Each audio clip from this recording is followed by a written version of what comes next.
This chart you've seen before. I popped it up. It's $900 trillion of global wealth.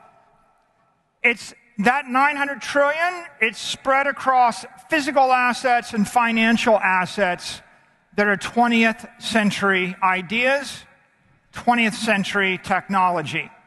And in the upper left corner is a little orange blip, the little orange asset that could, what we call Bitcoin. It's $1 trillion.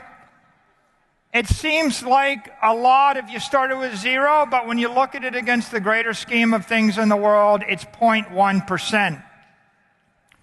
Here's another way to see that same chart.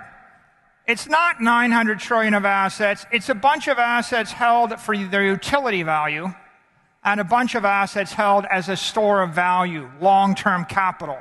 When I buy a house, I want to live in it. But when I buy a bunch of bonds, I just put my money there because I didn't know what else to do with the money. And when you start to see the world as a big chunk of long-term capital, $450 trillion or more of capital, and you start to think about the way we store that capital, you see the engine for the revolution. The global economy struggles because we're relying upon imperfect assets and imperfect systems to store that capital. It's crippling our capital preservation.